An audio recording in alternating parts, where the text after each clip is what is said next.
ఉపాధ్యాయ వృత్తిని గౌరవించే వారిని సమాజం కూడా గౌరవిస్తుంది అని కర్ణాటక రాష్ట్రంలోని హోస్పేట్ టీబీ డ్యాం ప్రభుత్వ పిఎల్సి పాఠశాల ప్రధానోపాధ్యాయుడు శ్రీనివాసరెడ్డి తెలిపారు.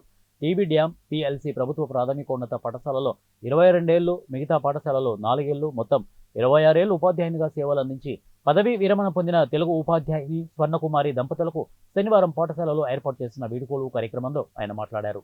వేలాది మంది విద్యార్థుల భవిష్యత్తును తీర్చిదిద్దడంలో ఆమె పాత్ర చాలా పెద్దదన్నారు. స్వర్ణకుమారి టీచర్గా అందరితో స్నేహంగా ఉంటూ అందరికీ మార్గదర్శకురాలుగా ఉండేవారని తెలిపారు.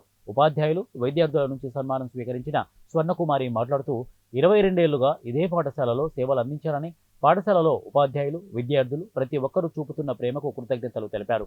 సమాజంలో మంచి అలవాట్లు పెంపొందించే ఉపాధ్యాయుల పాత్ర ఎంతో గొప్పదని, ప్రతి విద్యార్థి భవిష్యత్తు పట్ల విధేయత చూపే వారికి గురుకుల సంఘంలో గుర్తింపు వస్తుందని అన్నారు.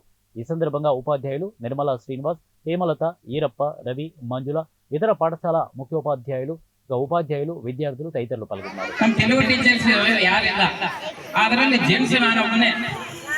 ಈ ಕಡೆ ನನಗೆ ರೂಮ್ ಲಾಸ್ಟ್ ರೂಮ್ ಕೊಟ್ಟಿದ್ರು. ಈಗ ಅಂಗನವಾಡಿ ಇಲ್ಲ, ಫಸ್ಟ್ ಈ ಅಂಗನವಾಡಿ ಸ್ಕೂಲ್ ಇಲ್ಲ, ಇದೇ ಲಾಸ್ಟ್ ರೂಮ್. ಏನಪ್ಪ ನಾನು ಈ ಲಾಸ್ಟ್ ರೂಮ್ ಬಂದು ಬಿಟ್ಟಿನಿ, ಯಾರು ಮಾತಾಡ್ತಿರ್ಲಿಲ್ಲ, ಏನು ನಮ್ಮ